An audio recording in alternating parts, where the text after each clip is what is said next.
मंचर प्रतिनिधी कळंब तालुका आंबेगाव येथील तिरंगा मंगल कार्यालयामध्ये शिवसेना उद्धव बाळासाहेब ठाकरे गटाचा जुन्नर आंबेगाव शिरूर विधानसभा मतदारसंघातील कार्यकर्त्यांची एकदिवसीय कार्यशाळा मेळावा सोमवार दिनांक 15 रोजी पार पडला। यावेळी शिवसैनिकांना मार्गदर्शन करण्यासाठी माजी राज्यमंत्री, शिवसेना उपनेते, पुणे जिल्हा संपर्क प्रमुख सचिन भाऊ अहिर, माजी राज्यमंत्री उपनेते डॉक्टर रघुनाथजी कुचिक आणि प्रमुख मार्गदर्शक व अध्यक्षस्थानी असलेले उपनेते विभागीय समन्वयक रवींद्रजी मिर्लेकर यांच्या मार्गदर्शनाखाली विराट असा मेळावा पार पडला। एक दिवसीय कार्यशाळेमध्ये या मेळाव्यादरम्यान माजी पंचायत समिती सदस्य, शिवसेना नेते, बाजार समिती संचालक माऊली खंडागळे, तालुका प्रमुख शरद चौधरी, माजी सरपंच बाबूभाऊ पाटे, शिवसेना जिल्हा प्रमुख सुरेशभाऊ भोर, माजी पंचायत समिती सदस्य राजाराम बानखेले, तालुका प्रमुख दिलीप पवळे, माजी सरपंच दत्ता गांजळे, सरपंच उषाताई सचिन कानडे, माजी सरपंच राजश्री नितीन भालेराव, मंचर शहर प्रमुख विकास जाधव, दिलीप बामणे, ग्रामपंचायत सदस्य उद्योजक नितीन भालेराव, संदीप वाबळे, युवासेना समन्वयक रोहन कानडे, सुरेखा निगोट, कलावती पोटकुले, ग्रामपंचायत सदस्य निर्मला थोरात यांच्यासह विविध गावचे शाखा प्रमुख, बूथ प्रमुख, तालुका प्रमुख व शिवसैनिक व महिला शिवसैनिक मोठ्या संख्येने उपस्थित होत्या। यावेळी कार्यक्रमादरम्यान तालुका प्रमुख दिलीप पवळे, माऊली खंडागळे, शिवसेना उपनेते राज्यमंत्री, माजी राज्यमंत्री सचिन अहिर, उपनेते डॉक्टर रघुनाथ कुचिक, उपनेते रवींद्र मिर्लेकर यांची भाषणे झाली। सचिन अहिर यावेळी म्हणाले की जे माजी खासदार राष्ट्रवादी काँग्रेस पक्षावर नेहमी टीका करायचे, त्यांना वेळ आली तर राष्ट्रवादीच्या चिन्हावर लढण्याची नामुष्की येऊ शकते, परंतु पक्षप्रमुख उद्धव ठाकरेंच्या आदेशानुसार महाविकास आघाडीचा धर्म पाळू आढळरावांना पुन्हा पराभूत करण्याची जबाबदारी सच्च्या शिवसैनिकांनी पार पाडून त्यांना माजी खासदारच ठेवायचे आहे। तसेच विधानसभेवर शिवसेनेचा भगवा येत्या काळात फडकणारच असे विधान यावेळी केले। शिवसेनेशी गद्दारी करणाऱ्या गद्दारांना शिवसेना सैनिक धडा शिकवणारच आहे। भाजप हे राम मंदिरासाठी राजकारण करीत असून मंदिर अपूर्ण अवस्थेत असून त्याचा सोहळा पूर्ण करण्याचा घाट त्यांनी घातला आहे। मंदिर होणे ही अभिमानाची व गौरवास्पद बाब आहे, परंतु राम मंदिराची खरी पायाभरणी शिवसेना संस्थापक बाळासाहेब ठाकरे यांनी बाबरी मस्जिद पाडून केली। त्यामुळेच आज राम मंदिर उभे राहत आहे, ही सत्य परिस्थिती आहे। यावेळी रघुनाथ कुचिक यांनी सुद्धा आपल्या भाषणात सांगितले की ज्या शिवसेनेने 3 वेळा खासदार केले ते गद्दार खासदार स्वतःच आपल्या पराभवाचे जबाबदार आहेत। त्यांनी खासदार होण्याआधीच मंत्रिपदाचा दिवा असलेला बोर्ड छापल्याने आंबेगावच्या जनतेने त्यांचा पराभव केला। त्यावेळी निवडणुकीआधीच मी आढळराव पडणार हे खासदार राऊत यांना सर्व्हेदरम्यान सांगितले होते। रवींद्रजी मिर्लेकर यांनी आपल्या अध्यक्षीय भाषणात सांगितले की ज्या माजी खासदारांची विजयाची पायाभरणी करण्यासाठी मी 3 वेळा स्वतः प्रयत्न केले, त्यांच्या गद्दारीचा वचपा यावेळी सच्च्या शिवसैनिकांच्या साथीने यंदाच्या लोकसभा निवडणुकीत महाविकास आघाडीच्या धर्माचे पालन करून त्यांचा पराभव करून त्यांना माजी खासदारच ठेवणार आहे। ही काळ्या दगडावरची रेख आहे। भाजपने 9 वर्षात महागाई वाढवून सर्वसामान्य नागरिक व शेतकऱ्यांचे कंबरडे मोडले आहे। शेतकऱ्यांच्या मालाला हमीभाव न देता शेतकऱ्यांना झुलवत ठेवले आहे। मोदी हे मन की बात करीत असून जन की बात करायला त्यांना वेळ नाही। हे सरकार कर्ज बुडवे उद्योजक धार्जिणे आहे। शेतकरी व कष्टकऱ्यांचे हाल या सरकारच्या काळात मोठ्या प्रमाणावर झाले असून सत्तेसाठी ऑपरेशन लोटस ही संकल्पना भाजप राबवित असून गद्दारांच्या साथीने शिवसेना संपवण्याचे काम भाजपने केले आहे, परंतु सच्चे शिवसैनिक हे शेवटपर्यंत उद्धव बाळासाहेब ठाकरे यांच्या सोबतच राहणार आहे। येत्या काळात सच्चे शिवसैनिक लोकसभा आणि विधानसभा निवडणुकीत भाजपाला आणि शिंदे गटाला हरवण्याचे काम करणार आहेत।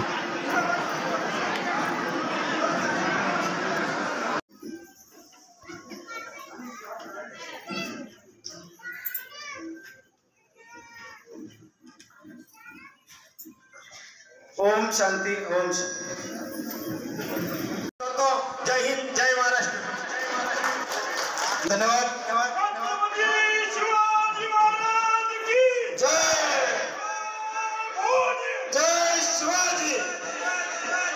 खरं तर एक ज्वलंत आणि दिलीप भाऊने अतिशय सुंदर विचार मांडलेत।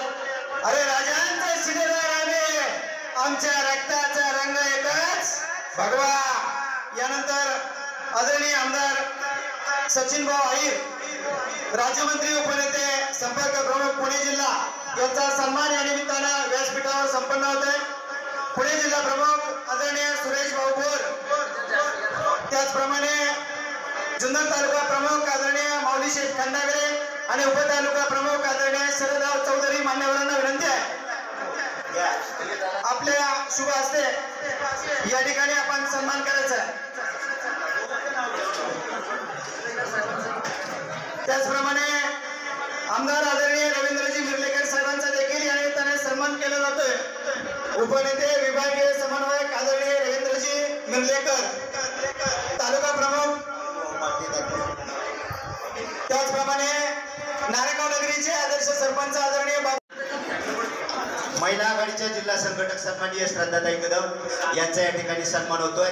मी आंबेगाव तालुका महिला आघाडी संघटक निगोडताई, प्रज्ञाताई आपल्या सगळ्यांना विनंती करतो की आपण सन्माननीय श्रद्धाताई कदम, त्याचप्रमाणे येवलेताई आपल्या सगळ्यांना विनंती आहे की आपण महिला आघाडीच्या कलावतीताई पोटफुले आपल्याला विनंती आहे सर्वांनी महिला आघाडी सन्माननीय श्रद्धाताई कदम यांचा सन्मान करावा।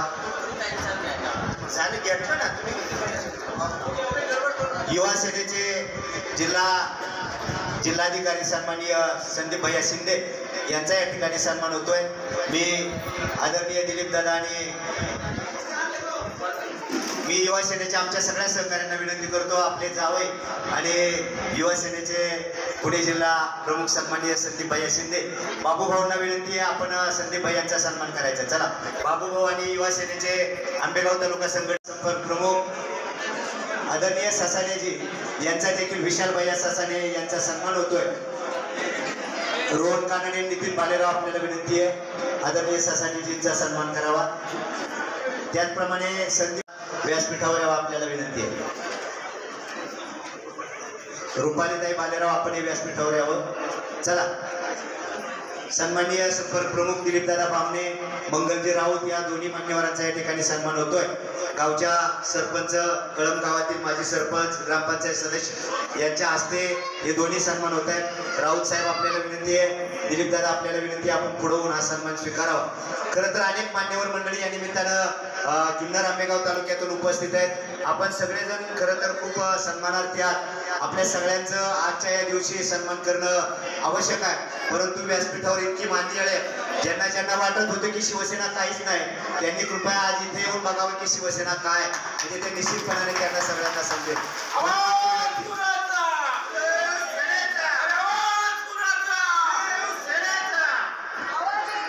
मला वाटतंय ठाकरेंचा, महाराष्ट्र राज्याचे मुख्यमंत्री शिवसेना पक्षप्रमुख उद्धव साहेब ठाकरे यांचा, त्याचप्रमाणे मंगल राऊत साहेब यांचा देखील सन्मान होतोय।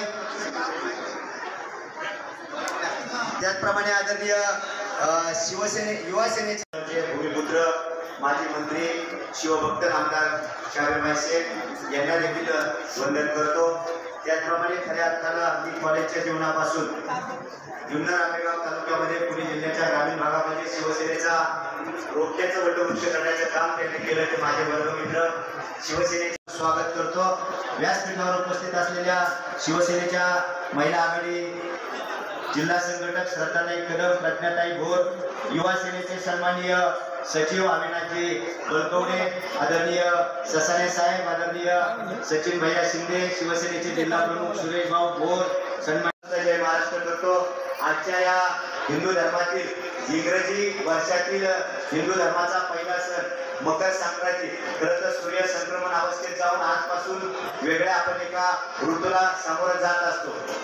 या राज्यामध्ये देखील अनेक संक्रमण या पुढच्या काळात होणार आहे आणि त्या संक्रमणाचे साक्षीदार होण्यासाठी, त्या बदलाचे साक्षीदार होण्यासाठी आपण सारेजण मनापासून उपस्थित आहात. विशेषत्वानं माझी विनंती आमच्या पुरुष वर्गाला, शिवसैनिकांना, आमच्या माता भगिनींसाठी जोरदार टाळ्या झाल्या पाहिजेत. आजचा दिवस हा आमच्या महाराष्ट्राचे आराध्य छत्रपती शिवरायांना अभिवादन करून हिंदू सम्राट शिवसेना प्रमुख स्वर्गीय बाळासाहेब ठाकरे यांना मानाचा मुजरा करून मंचावर उपस्थित असलेले सर्वच मान्यवर, आदरणीय व्यासपीठ आणि विशेषतः संघटनात्मक या कार्यशाळेसाठी ज्यांच्या पुढाकाराने ही कार्यशाळा पुढे चालू राहणार आहे असे तुम्हा आपले सर्वांचे परिचित आपले नेते आदरणीय माजी आमदार रवींद्र मिरळेकरजी, जिल्हा प्रमुख, तालुका प्रमुख, सर्व विधानसभा संपर्क प्रमुख, सर्व जिल्हा संघटक, सर्व युवक, महिला यांचे सर्व सन्मान्य पदाधिकारी आणि उपस्थित असलेले तमाम महिला भगिनी, बांधवांनो आणि तरुण सहकारी आणि पत्रकार मित्रांनो, सुरुवातीला मी आपल्याला सर्वांना मकर संक्रांतीच्या मनापासून शुभेच्छा देतो. तिळगुळ घ्या आणि गोड गोड बोला. आणलंय ना तिळगुळ? कारण 18 महिन्यापासून फक्त गुळच लावण्याचं काम चाललंय असल्यामुळे मकर संक्रांती ही वेगळी आहे आणि तुम्ही बघितलं असेल की राजकारणामध्ये कशा प्रकारे गुळ लावलं जातोय आणि विशेषतः या तालुक्यामध्ये तर गुळ कोण खातो हे समजत नाही. आता काल परवा कार्यक्रम झाला मराठी साखर कारखान्याचा कार्यक्रम झाला.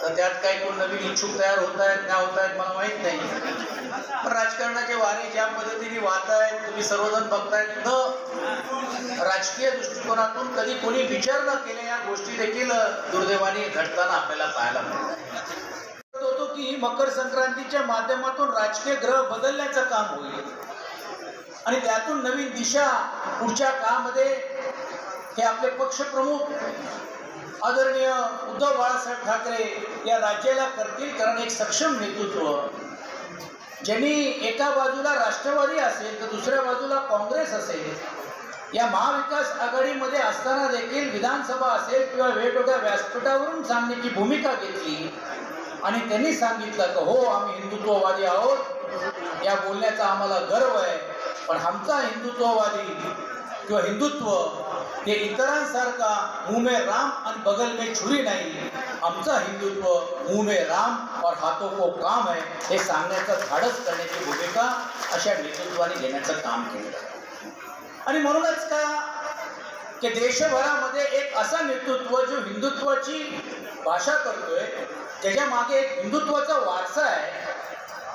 आता काही लोक बोलायला लागले की आम्ही लहान होतो तरी वयाच्या 10व्या वर्षी पण आम्ही कार सेवक होतो. आता ते काय बोलायचं किंवा काय माहीत नाही, कार सेवक होतो. काहींनी तर संशोधन केलं की व कार सेवक असताना आम्ही तिकडे होतो सर्व गोष्टी करायला.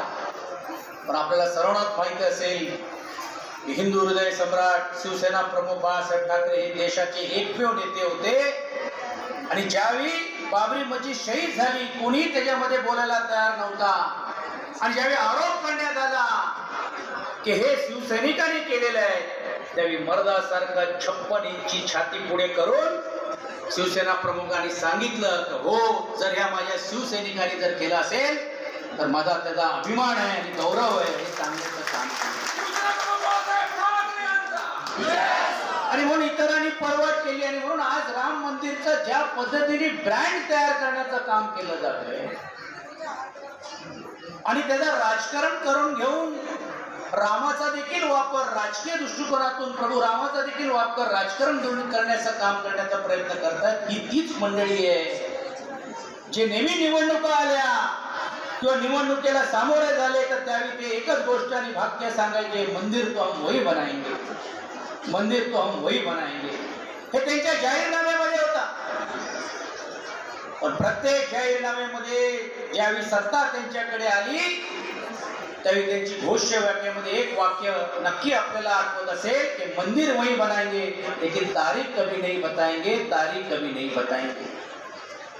आणि म्हणून आज प्रभू रामचंद्रजींचा ज्यावेळी अयोध्यामध्ये देऊळ होतोय, एक भव्य देऊळ होतोय, आपल्याला त्याचा गर्व आहे, अभिमान आहे. त्यासाठी आपल्या अनेक शिवसैनिकांनी, अनेक त्या काळामध्ये कारसेवकांनी, अनेक राम भक्तांनी देखील आपली प्राणाची आहुती देण्याचं काम केलेलं आहे. आणि एवढंच नाही तर हे व्हावं म्हणून ज्यावेळी आपले पक्ष प्रमुख आपण सत्तेमध्ये होतो, भारतीय जनता पार्टी बरोबर पण आपण इकडे होतो, एकमेव आपले पक्ष प्रमुख उद्धव बाळासाहेब ठाकरे होते की ज्यांनी अयोध्यामध्ये गेलं, जाण्याचं काम केलं, रामलल्लाचं दर्शन घेण्याची भूमिका घेतली. आणि त्यांनी सांगितलं की वेळ प्रसंगी जर तुम्हाला संसदेमध्ये पण देखील कायदा जर करावा लागेल तर कायदा करा, शिवसेनेचे पूर्ण रीतीने पाठिंबा आहे, परंतु हा राम मंदिरचा निर्माण व्हायलाच पाहिजे, ही भूमिका त्यांनी. सोयीनुसार काही लोक विसरत चालतात. सोयीनुसार लोक विसरत जातात. नवीन नवीन गोष्ट सांगण्याचा प्रयत्न होतोय. आता एकाने तर जावई शोध केला का शंकराचार्यांचं काय योगदान आहे. अरे तुझं काय योगदान, म्हणजे कोणी कोणाबद्दल काय बोलावं, कुठे शंकराचार्य आणि कुठे, मी बोलत नाही, तुम्हीच बोलताय. ही परिस्थिती अशी आहे की कोणी बोलावं, कोणाच्या बद्दल बोलावं, काय त्याच्यातलं गुण ज्ञान कोणाला आहे का. आणि शंकराचार्यांनी काय मुद्दा मांडला. शंकराचार्यांनी राम मंदिरच्या उद्घाटनाला विरोध केला नाही किंवा एका व्यक्तीच्या बद्दल द्वेष करून करण्याची भूमिका घेतली नाही. शंकराचार्यांनी एवढंच या निमित्ताने मुद्दा मांडला की ज्यावेळी कुठच्याही देवळाची प्राण प्रतिष्ठा होते तो देऊळ पूर्ण करूनच त्याच्यातली प्राण प्रतिष्ठा आणि त्याचा उद्घाटन व्हायला पाहिजे. असे 1 नाही 2 नाही 3 नाही तर 4 शंकराचार्याचे पीठ असलेले लोकांनी सांगण्याचं काम केलं.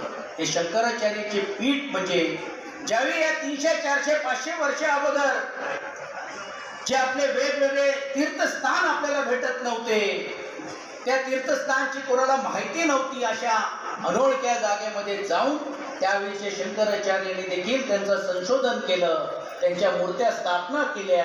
आणि आज तुम्ही बघू शकता बद्रीनाथ असू दे किंवा कुठच्याही कैलास पर्वतीवरती असू दे किंवा कुठच्याही देखील वेगवेगळ्या देऊळ असे दे, त्यामध्ये हे शंकराचार्यांचं फार मोठ्या प्रमाणावरती महत्त्व आहे आणि त्या पीठाला एक वेगळं स्थान आहे. म्हणून आज ते आपण आपले धर्मगुरू म्हणून त्यांना नतमस्तक होतो आणि त्यांना अभिवादन करण्याचं काम करतो. पण काहींनी वेगळं संशोधनाची भूमिका घेतली आणि ते देशाचे नेतृत्व आणि केंद्र पदावरती असलेले लोक करतायत आणि भारतीय जनता पार्टी त्याच्याबद्दल एकही शब्द बोलायला तयार नाही.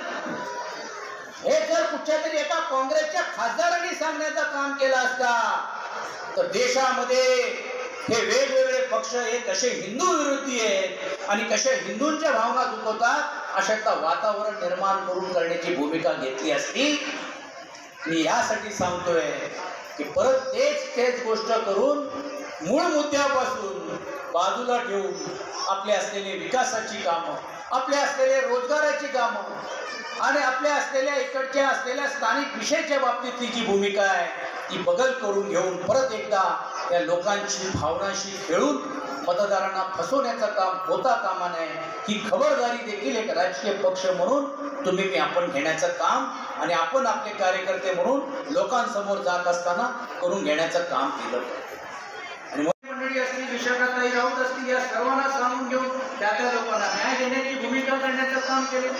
अंगणवाडीच्या असलेल्या सेविका असेल त्यांना देखील मोर्चेला एक मोठा भव्य नात्याने सामोरे जाण्याचं काम केलं. प्राध्यापकांना पण देखील पेन्शनची भूमिका होती, पेन्शन मिळाली पाहिजे म्हणून त्या पेन्शनच्या मोर्चाला पण जाहीर रीतीने देखील पाठिंबा देण्याचं काम केलं.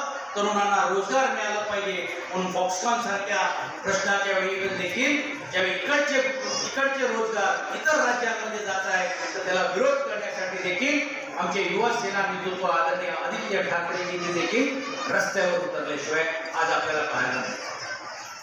मग हा राजकीय पक्ष म्हणून घेऊन ज्यावेळी आम्ही एवढ्या प्रश्नाकडे बघण्याचा प्रयत्न करतो, या प्रश्नाला कोणीतरी वाचा फोडली पाहिजे, कोणीतरी या प्रश्नाच्या बद्दल आवाज उठवला पाहिजे. आणि आवाज उठवण्याचं काम पक्ष प्रमुख या नात्याने आम्ही करण्याची भूमिका करतो. मी आपल्याला आवाहन करेन, माऊली आपण त्या बाजूला दत्ताभाऊ तुम्ही आपण लोकांचे प्रश्न घेऊन आता पुढच्या काळामध्ये आपल्याला जावं लागेल, कारण इकडे तर सत्ताधारी कोण आहे ते समजायला तयार नाही. म्हणजे आमदार स्वतः चिंतेत आहेत, मी इकडे राहू का तिकडे राहू, साखर कारखान्याच्या कारखान्याला पण कार्यक्रमाला जाऊ, ते 25 तारखेला होणार असेल त्या कार्यक्रमाला पण जाऊ.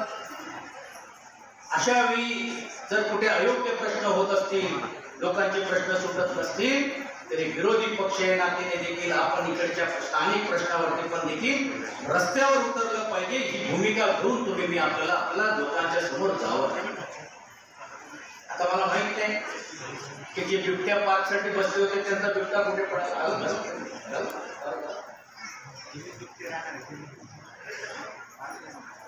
आता ते पार्क झालं तर मला वाटतं आमच्या राणीच्या बाग पण देखील मोठा होता, त्यावेळी तर बिबट्या पार्क व्हायलाच पाहिजे असे बोलणारे आम्हाला हे होत नाही ते होत नाही. आता त्यांच्यातच स्पर्धा चालली. माझी खासदार सांगतात ही निधी मी आणली, तो म्हणतो तुम्ही नाही ही निधी मी आणली. तुझ्या मला विचारल्याशिवाय कसा नारळ फोडला, तुला तुम्हाला विचारायची काय गरज आहे, हा माझा मतदारसंघ आहे, मी इकडे नारळ फोडेल. स्पर्धा चालली चालू द्या. जे आयुष्यभर जे राष्ट्रवादी काँग्रेस पक्षावरती टीका करत होते, आयुष्यभर ज्यांनी याच व्यासपीठावरून असेल, प्रत्येक स्तराच्या व्यासपीठावरती असेल, आपल्या पक्ष नेतृत्वाला बदनाम करण्याचं काम केलं आणि सांगितलं की आपला पक्ष आपण राष्ट्रवादीकडे वाहण्याचं काम केलेलं आहे, राष्ट्रवादीला सोडून देण्याची भूमिका घेतलेली आहे, या जिल्ह्यांमध्ये वारंवार सांगणारे आज त्यांना त्यांचा चिन्ह घेऊन नामोशी येऊ नये एवढी तीच अपेक्षा इकडच्या मतदारांनी केलं तरी देखील हे कुठच्याही ठराला जायला तयार नाही. त्यांना खासदार व्हायचं नाही, इकडनं होते का तिकडनं होते. पण लक्षात ठेवा, जोपर्यंत या शिवसैनिकांच्या मनामध्ये पक्षप्रमुखांच्या बद्दल एक आस्था आहे, तुम्ही अशा वेळी त्यांना सोडलेलं आहे की ज्यावेळी पक्षप्रमुखांनी तुम्हाला पाहिजे त्या गोष्टी दिल्या, तुम्हाला ते नको असलेल्या पण देखील गोष्ट देऊन भरभरून देण्याची भूमिका त्यांनी घेतली. अडचणीच्या कामात तुम्ही अशा प्रकारे आम्हाला सोडून घेतलेला ते वचपा आम्ही शिवसैनिक काढल्याशिवाय राहणार नाही या विश्वासाने तुम्ही आपण आपल्याला सामोरे जावं. राजकारणामध्ये जर अशाच गोष्टी होत राहिले, जे आपण आपल्या कुटुंबातल्या एका मुलाला मोठा करायचा, त्याला मोठा या नात्याने घेऊन त्याला सर्व काही गोष्टी द्यायची आणि नंतर तो मोठा झाल्यानंतर तोच म्हणेल की हे सर्व काय माझाच आहे, तुमचा काही संबंध नाही, तुम्ही वाढवलं म्हणजे काय आम्ही मेहरबानी केली का, आम्ही आमच्या कष्टाने वाढवलं, अशी भूमिका जर घ्यायला लागली तर एक वेगळी संस्कृती, राजकीय संस्कृती या पुढच्या काळामध्ये देखील निर्माण झाल्याशिवाय राहणार नाही.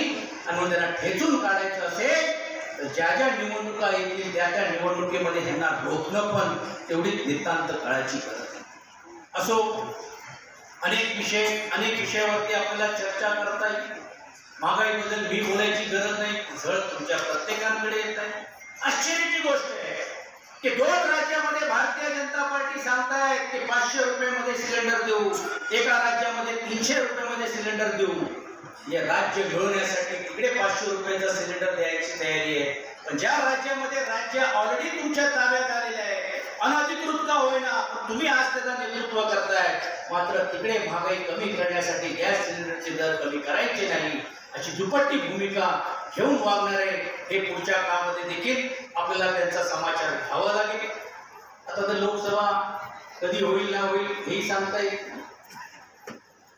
आज चांगली संधी असती की आपल्याकडे जर योग्य रीतीने उमेदवार असतात तर अधिकारवाणीने आपण देखील ही सीट, जसं आपण वेळोवेळी बोलतोय, आपण ते मागून घेण्याचं काम आपण लोकसभेसाठी केलं असतं.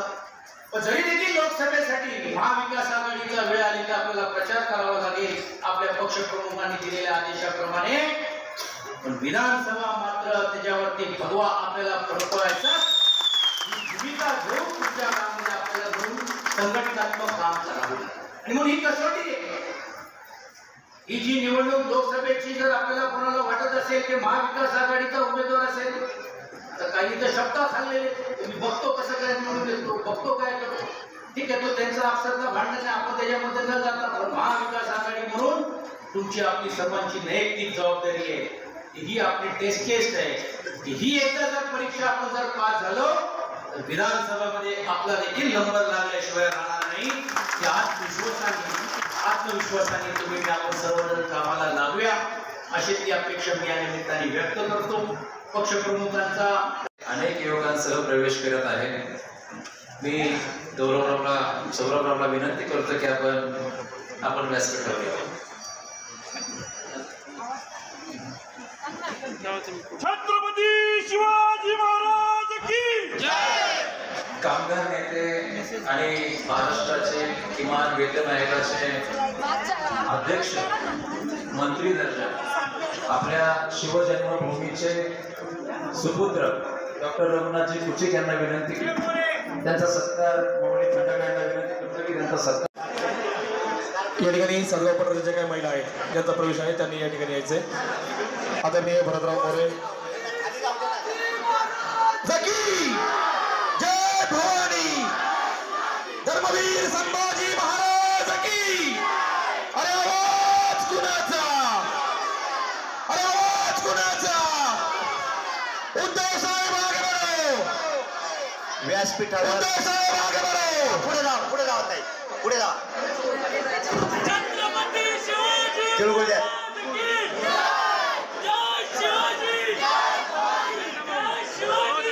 सर्व पटवर्गीय महिला मी सांगेल या ठिकाणी. मी ही आकडेवारी का दिली की आपण दररोज त्यांच्या जय जयकाराच्या आणि जाहिरातीच्या प्रभावाखाली आहोत आणि तो प्रभाव म्हणजे एक प्रकारची मोहिनीचा आजार असल्यासारखा आहे. आपण त्याच्यातून बाहेर येत नाही.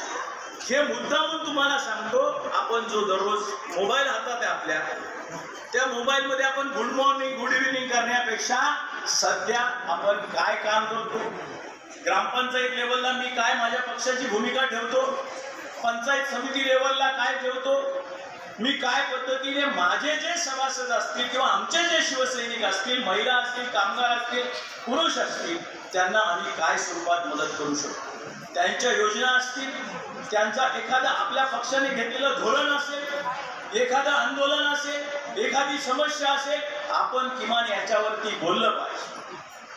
सन्माननीय उद्धव साहेब या ठिकाणी ज्यावेळेस मुख्यमंत्री झाले त्याच्या थोडाच कालावधी सोडला तर देशावर महासंकट आलं.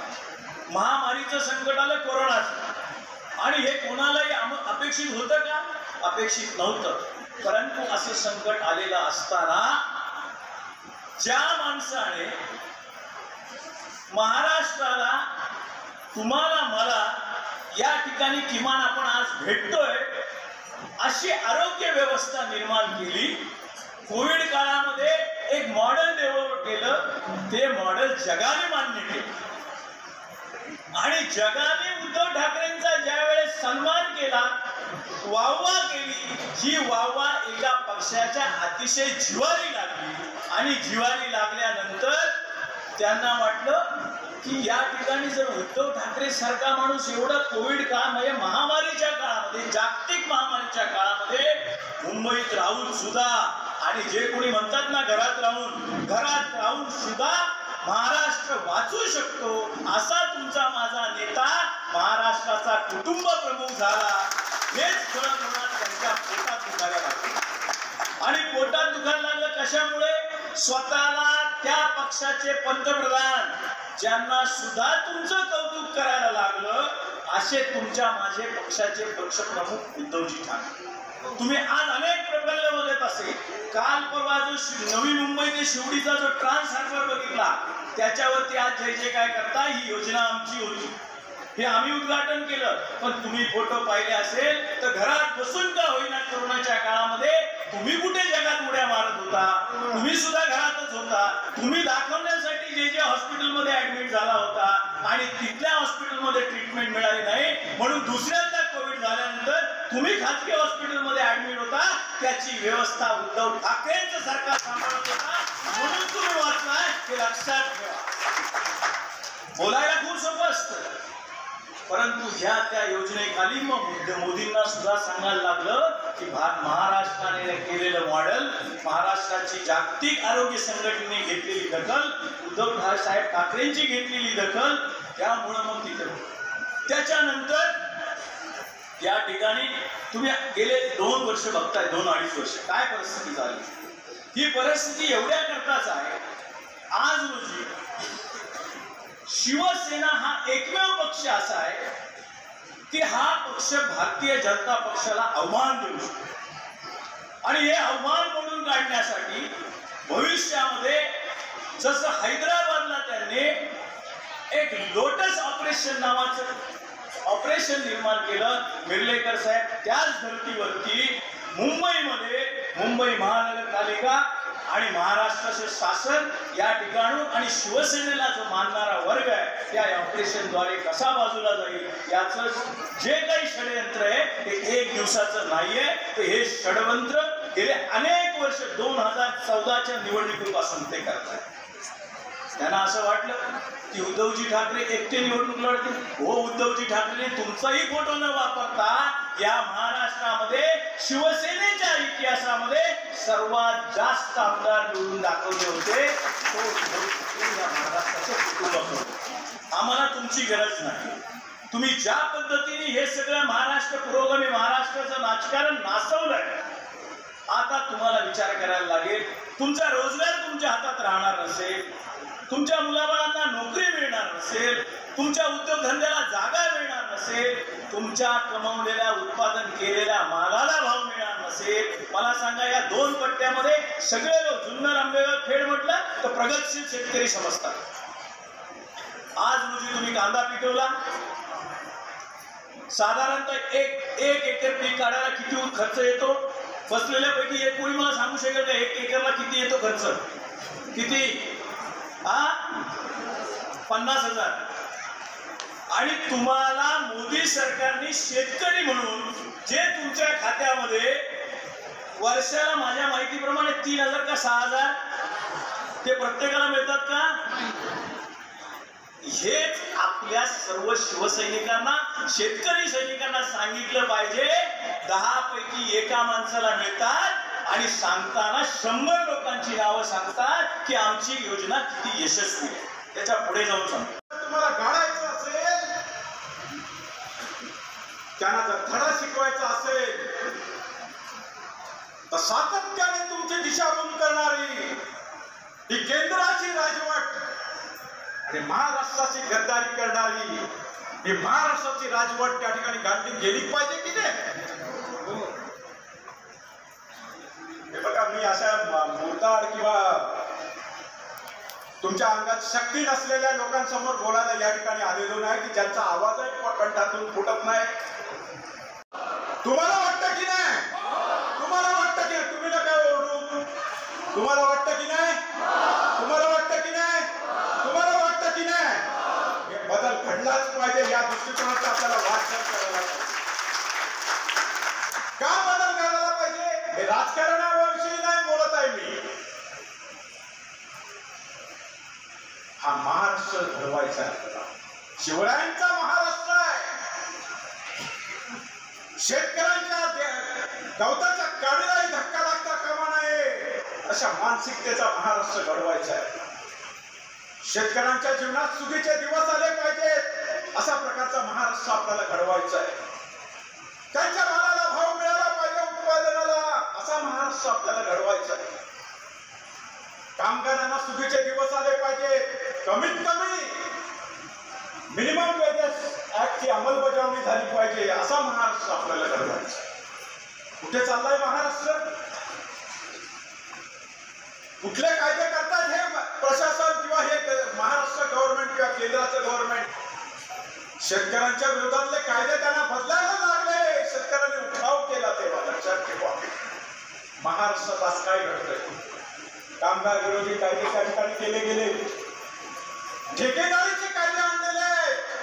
अहो, तहसीलदार सुद्धा त्या ठिकाणी नेमणूक करायची असेल तर ठेक्याने पद्धतीने नेमला जाणार आहे. एमपीएससी आणि यूपीएससी झालेले कुठे जाणार आहेत? मग तुमच्या आमच्या मुलांचा भवितव्य बिघडवणारे कायदे हे सरकार आणतंय.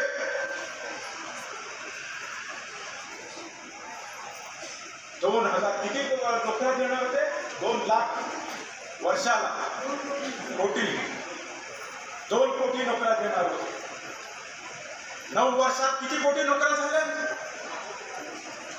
उलट कामगार कायदे काढून ठेकेदारांना त्या ठिकाणी मोठे करून तुमच्या आमच्या मुलाबाळांचं भवितव्य त्यांनी संपवून टाकायचं ठरवलेलं आहे. शाळा विकायला काढल्या, जिल्हा परिषदेच्या शाळा विकायला काढल्या. काय करणार आहे तुमची मुलं? ठेकेदारी पद्धतीने त्या शाळा त्या ठेकेदारांना देणार आहेत, फुकट देणार आहेत का शिक्षण ते? प्रायव्हेट शाळा झाल्यावर तुम्हाला आम्हाला फिया परवडणार आहेत अशा प्रकारचं हे राजकारण चाललं असेल तर ही राजवट उठून टाकायलाच पाहिजे. अशा प्रकारचा आपली मानसिकता तयार करण्याची गरज आहे, लक्षात ठेवा. आता रामाचं नाव घेतील, सर्व घेतील. मगाशी सचिन अहिराने सांगितलंय, ओमे राम आणि बगल में छुरी ही आमची नीती नाहीये, तर आमच्या हृदयात राम आहे. पण या सर्वांना हाताला काम देण्याच्या प्रवृत्तीने आम्ही काम करायचं ठरवलेलं आहे. हे उद्धव साहेबांनी वेळोवेळी सांगितलेलं आहे. हाताला काम मिळालं पाहिजे, शकता आलं पाहिजे, त्यांच्या जीवनामध्ये आनंद सुखीचे दिवस आले पाहिजे. त्या जनतेच्या पटाला अशा प्रकारच्या नीतीची राजवट आली पाहिजे, शिवशाहीची राजवट आली पाहिजे. कशी आहे ना, प्रत्येकाला या ठिकाणी विचार करायची गरज आहे की आता माझं कर्तव्य काय आहे. शिवसेनेचा आहे ना या ठिकाणी मिळावा, मग प्रत्येकाने ठरवलं पाहिजे. मी इकडे आता परवा कोणतरी मगाशी तुम्ही त्याचा उल्लेख केला की मी निवडणूक लढवणारच असं सांगणारे पूर्वीचे नाव पण घ्यावंसं वाटत नाही, कारण त्यांना शिवसेनेचं आम्ही सांगतो नाव घ्यावंसं वाटत नाही. कृतज्ञपणा किती असू शकतो त्याचं मूर्तिमंत उदाहरण आहे. त्यांचं त्या ठिकाणी विधी करायचं होतं, ते त्यांची बायको आणि मी त्या ठिकाणी विधी केला. त्या दिवसापासून संपूर्ण त्याचा मतदारसंघ पूर्णपणे साडून काढणारा हा रवींद्र मुंडेकर होता. नुसतंच पोपटपंची करत राहिलो नाही की मनामध्ये त्यांचे विचार पेरले, शिवसेनेचे विचार पेरले आणि हे इतिहास घडवला. त्यावेळेला पहिल्यांदा शिवसेनेचा खासदार पण कृतज्ञपणा एवढा. तुम्ही बाळासाहेबांची गद्दारी केली, निलंगेकरचा सोडा तो एक कार्यकर्ता आहे. उद्धव साहेबांची तुम्ही गद्दारी केली, ज्या उद्धव साहेबांनी 3 वेळा तुम्हाला खासदार केलं त्याचा सूड उगवणार आहे. मी स्वतः त्या ठिकाणी सुडाने पेटवून जसा तुम्हाला घडवू शकतो तसा तुमचं बिघड होऊ शकतो. ही ताकद या शिवसैनिकांमध्ये आहे, लक्षात ठेवा. ही ताकद या शिवसैनिकांमध्ये. ते करण्यासाठी नियोजनबद्ध आपल्याला त्या ठिकाणी उभं राहावं लागेल, लक्षात ठेवा. शिवसैनिकांचा मेळावा आहे म्हणून सांगतो, नुसतंच त्रागा करून उपयोग नाहीये. नियोजनबद्ध पद्धतीने प्रत्येक विधानसभेमध्ये त्या ठिकाणी पेरणी करावी लागेल. लोकांना जाणीव करून द्यावी लागेल की महाराष्ट्र कधीच गद्दारांना थारा देत नाहीये. आता तुमचे दिवस असतील, पण 24च्या ज्या वेळेला निवडणुका होतील मार्च एप्रिल महिन्यामध्ये, तेव्हा ही केंद्राची राजवट तर उठून टाकणारच आहोत. पण त्यानंतरच्या विधानसभेमध्ये या शिवशाहीची राजवट पुन्हा एकदा निर्माण होणार आहे. अशा प्रकारची मानसिकता आपल्याला उभी करावी लागेल. म्हणून या सर्व बाजूने पिळलेल्या जनतेला आधार देणारी राजवट त्या ठिकाणी आहे, शिवशाही आहे. पण आता तरी आपण सुधारणार आहोत का सुरेशजी? या प्रत्येक विधानसभेमध्ये त्याच्या भूतप्रमाणे भूतप्रमुख नेमले गेलेच पाहिजे, नेमले गेले पाहिजे. या 1000 मतदारांपैकी एका यादीतील म्हणजे 300 घरांपैकी किमान 100-150 घरं आपलीशी होतील अशा प्रकारचा तुम्ही त्या ठिकाणी संपर्क साधला पाहिजे. मतदारांशी संवाद केला पाहिजे, सुसंवाद केला पाहिजे, त्यांच्या अडीअडचणी सोडवल्या पाहिजे. आणि ह्या सर्व भ्रष्ट काळामध्ये त्यांचं जीवन सुसह्य कसं होईल अशा प्रकारचा संपर्क आणि संवाद साधून त्यांना आधार देण्याचं काम केलं पाहिजे. शिवसैनिकांनी आधार म्हणून जनतेचं काम केलं पाहिजे, लक्षात ठेवा. आता जनता ससेहून पट झाली आहे. जनतेची सर्व बाजूने पिळलेली आहे, महागाई पिळलेली आहे, जगणं असह्य झालेलं आहे, वातावरण सर्व ढगाळ झालेलं आहे. त्यातून एकच आधार वाटतोय जनतेला आणि ते म्हणजे उद्धव बाळासाहेब ठाकरे यांचा आधार वाटतोय. आणि उद्धव बाळासाहेब ठाकरे यांचे शिवसैनिक म्हणून आपल्याला आता जनतेला आधार द्यायचं काम करायचं आहे.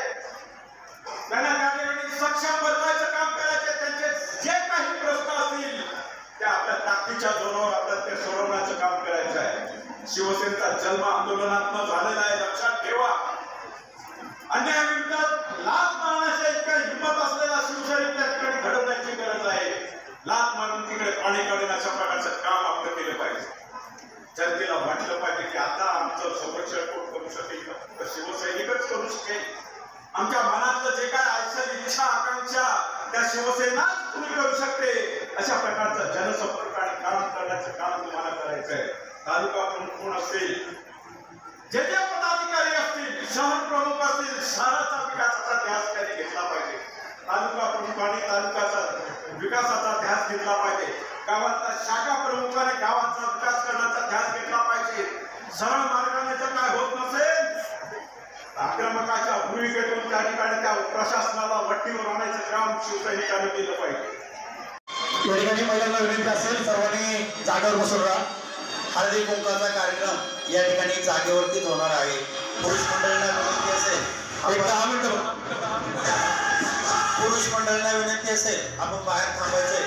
महिला वर्ग, ज्या खुर्चीवरती बसलेल्या महिला आहेत त्यांनी खुर्चीवरतीच बसायचंय. या ठिकाणी पुरुषांच्या ज्या खुर्च्या मोकळ्या होतील त्या ठिकाणी पुरुषांच्या बाजूच्या फक्त महिला होतील. ह्या महिला जागेवर बसतील. थांबा महिला वर्ग. आमचा नितीन भाऊ चासकर असेल, आमचे 84 वर्षाचे बाबा उभे राहा. हा माणूस बघा, ग्रामपंचायतीला बिनविरोध निवडून आले. चास ग्रामपंचायत आमचे मार्देशेठ चासकर आहे, यांच्या विरोधात फॉर्म सुद्धा कोणी भरला नाही. या असे कट्टर माणसं या ठिकाणी आहेत आणि ही परिवर्तनाची लाट या ठिकाणी सुरू झालेली आहे. सगळ्यांना मी विनंती करतो की या सगळ्यांसाठी एकदा जोरदार टाळ्या वाजवा. माझ्या माता भगिनींना देखील मी मनापासून धन्यवाद देतो. हा कार्यक्रम अतिशय अल्प कालावधीमध्ये साहेब आम्हाला 11 तारखेला संध्याकाळी सांगितलं की 15 तारखेला कार्यक्रम ठेवा. ही सगळी माणसं या ठिकाणी माझ्या माता भगिनी आणि हे सगळे आमचे सहकारी जमले. ज्यांनी ज्यांनी हा कार्यक्रम यशस्वी करण्यासाठी मदत केली ते आमचे सगळे सहकारी. एकाचं नाव घ्यायचं आणि एकाचं राहिलं तर अडचण होईल, म्हणून नितीन भाऊ मी सगळ्यांना मनापासून धन्यवाद देतो. आणि आता पुढच्या कार्यक्रमाची सगळी रूपरेषा या ठिकाणी तुम्हाला सांगितली जाईल. फक्त नेत्यांना विनंती करतो, नेते मंडळी या ठिकाणी गेले की पुढच्या रूपरेषा आपल्याला कार्यकर्ते सांगतील. या ठिकाणी सगळ्यांचा आज संक्रांतीचा दिवस आहे, पवित्र सण आहे. हळदी कुंकवाचा कार्यक्रम आपला या ठिकाणी होणार आहे. आपण सगळ्यांनी जागेवर बसावं आणि यानंतर आपण स्नेहभोजन देखील घेणार आहोत. परंतु तळमळे आपण या ठिकाणी मार्गदर्शन केलं. मी आपल्या माता भगिनींना विनंती करतो एक 2 मिनिट फक्त. आज एक तुमच्यासाठी साहेब एक चांगली खुशखबर यांच्यासाठी आहे. आपले शिवसेनेचे कट्टर शिवसैनिक आपल्या हस्तेच उद्धव साहेबांच्या वाढदिवसाच्या निमित्तानं महिलांसाठी आरोग्य साहित्य जवळपास 23 लाखाचं आरोग्य साहित्य वाटलं. आणि शिवसेनेसाठी नेहमी धडधडीने धावून येणारा कार्यकर्ता, अतिशय प्रभावीपणानं गोरगरीब घराण्यातील एक कार्यकर्ता पुण्यासारख्या ठिकाणी गेला. 2-2 दिवस उपाशी राहिला, पोटाला अन्न मिळालं नाही. परंतु आज व्यवसायाच्या एवढ्या उत्तुंग शिखरावर गेलाय आणि जात असताना वंदनीय शिवसेना प्रमुख बाळासाहेब ठाकरे यांच्या विचारावर भारून त्यांनी शिवसेनेसाठी अतिशय प्रभावी काम सुरू केलेलं आहे. साहेब त्यांनी आता एक बस घेतली आणि त्या बसमध्ये स्वतःच्या खर्चानं डिझेल स्वतःचं इथून देवासीचे ट्रीट करणार आहे. स्वामी समर्थांचे असेल, पंढरपूरचे असेल आणि सगळ्या माझ्या माता भगिनी असतील, पुरुष असतील, त्यांच्यासाठी त्यांनी त्या ठिकाणी नावनोंदणी केली की तुमच्यासाठी ते बस उपलब्ध करून देणार आहेत. सगळा खर्च ते स्वतः करणार आहेत. त्यांचं नाव आहे रमेश शिवाजीराव येवले. त्यांच्यासाठी जोरदार टाळ्या वाजवा.